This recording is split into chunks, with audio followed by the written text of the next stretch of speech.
Nothing like a little school day hockey to get you going there in the morning, and especially when it's a Bears win.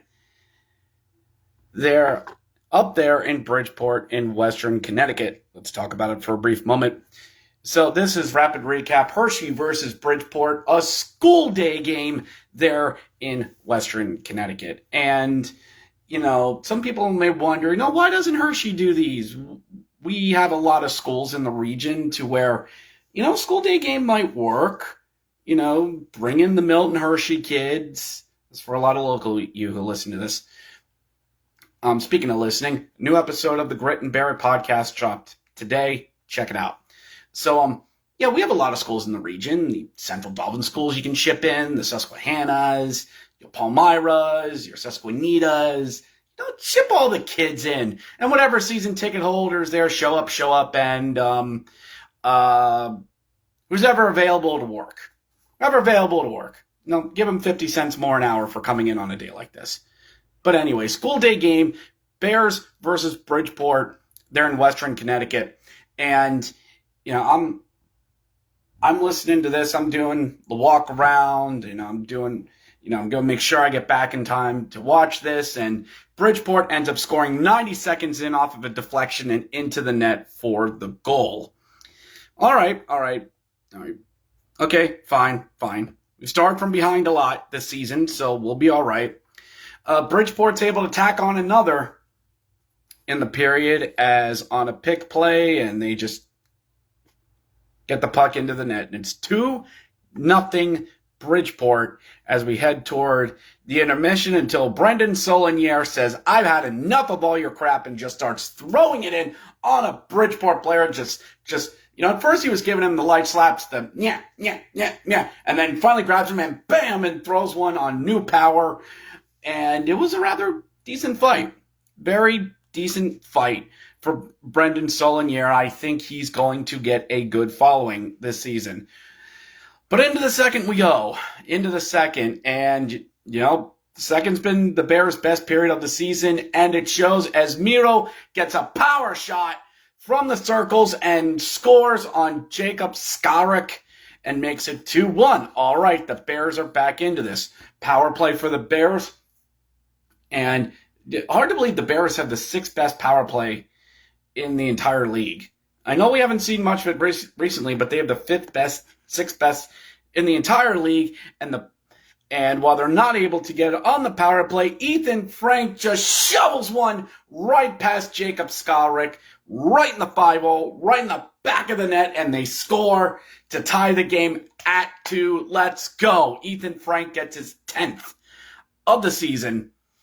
And, all right. This is how the Bears are. We're so confident in our abilities. We'll spot Bridgeport 2 goals. You got this. We got this power play for the Bears.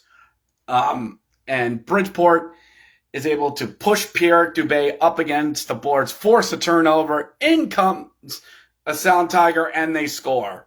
Shorthanded. First one the Bears gave up all season. First one they've given up all season. Wait. We're not supposed to give up a shorthanded goal. Let me check the script.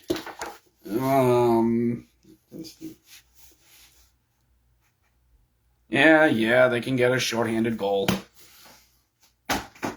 So, sorry. 3-2 Bridgeport. And, I'm thinking, all right, here we go. Thank you, Matt. Yes, we do have the top PK on the road this season. We do. Excuse me. So, with the Bears, bless them. And in comes Pierre Dubé. The boys are battling back. Dubé's able to throw, get around a defenseman. Whoop! Crossing feed over to Garrett Rowe, who's wide open in a wide open net, and into the net to tie the game at 3. Garrett Rowe gets the goal. Not to be outdone. 40 seconds later, Garrett Rowe cleans up a puck on a net mouth scramble and makes it 4-3 Hershey at the end of 2. 4 goals in the second, a season high for the Bears, which, it's pretty much a season high since we're only about a month into the season. And it's 4-3. All right, all we got to do is put this little baby to bed here in the third. That's all we got to do, and we'll be good. And bless the kids that are there. They are just going ballistic. This is one of the crowds where, like, the scoreboard operator and the host don't have to do anything. You put up, make some noise, and the kids are going to scream their heads off. You put up a funny little clip up there, they're going to scream and laugh. You play Let It Go by Frozen from Frozen in between periods, they're going to sing along. You put up Miss Rachel up there on YouTube. If you know, you know. And sorry if you know. You put that up there, they're going to sit there and watch.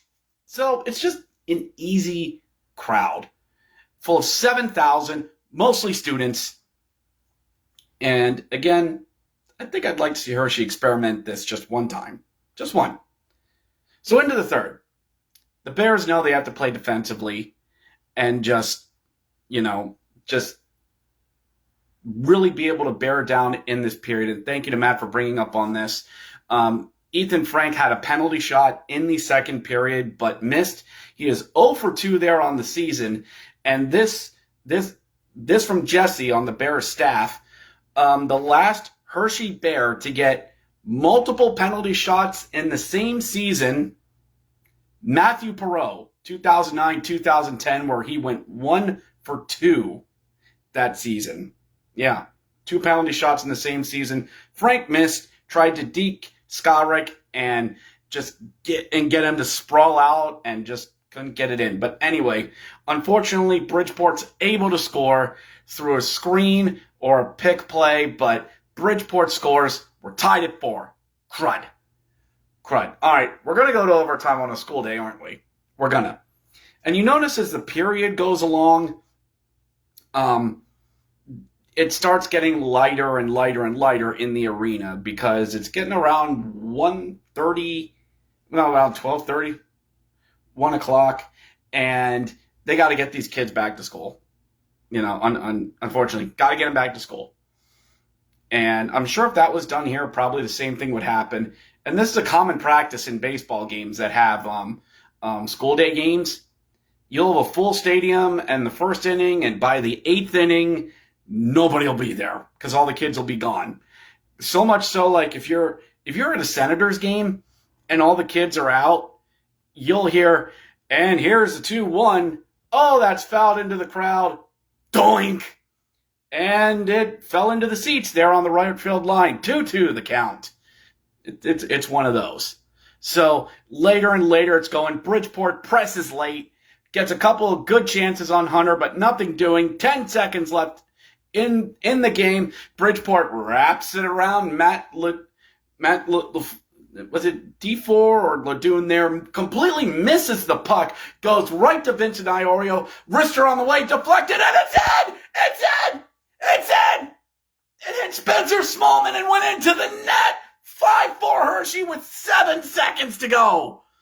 Spencer Smallman, his first real goal of the season. Empty net goal. His first real goal of the season. Right place at the right time. Vinny with a great shot. I mean, on Twitter it was mentioned, Vincent Iorio, Mr. Clutch for the Bears. He has his moments. But Spencer Smallman makes it 5-4, and we're done. Win the faceoff, chip the puck into Bridgeport zone, and good morning, good afternoon, and good night, Bridgeport. Bears win it 5-4 the final. And you know what? Even if the Bears would have lost this game, and some of you think I overreacted to Sunday's game, I would have been fine. This is one of those games, you win, great. If you lose, that's for the kids. It's a rando Tuesday game against Bridgeport. This is the second of 6 meetings we have with these guys. And they played a great game. I still don't like the fact that that the Bears are not a good first period team, but I'm sure that'll come as the season moves along. Their second period is proving to be their best and are a team that gets better as the game goes along. So we will see. We'll see how this goes. But a good win by the guys. 2 in a row. They haven't lost on the road this season. I'm not kidding. Go look it up. They have not lost on the road this season. And not really sustainable, but hey, it's good. Get points early in the season, as I say. Get points now, get good later. And that fourth line of Sutter, Solinier, and Strome is really humming along. That is really doing what Trenriev, Strome, and Sutter did last year. Guys just going there and wreaking havoc and messing up top lines. And creating scoring chances, too. So we're starting to see the team come together a bit more. The puzzle pieces are coming together. And we'll see where this goes as we play Bridgeport again on Friday night at Giants Center. 7 o'clock start there at Giants Center. And then Saturday, we go to the PPL Center at the Electrodrome. 7:15 start. I know it says 7:05, but it's really 7:15. But that'll do it. Thank you. Thank you so much for watching, everyone. Please just subscribe to Grit and Barrett podcast and the YouTube channel as well. I'm getting rapid recaps up there. And for those of you who like Pens hockey or despise the Pens and want to see me go off on them, my YouTube channel, Hockey Hack, I'm doing Let's Go Pens Fan React. And especially with them losing 7-1 last night, go check that out to see the fat man go nuts. But until next time, I'll see you at Giants Center on Friday. Go Bears.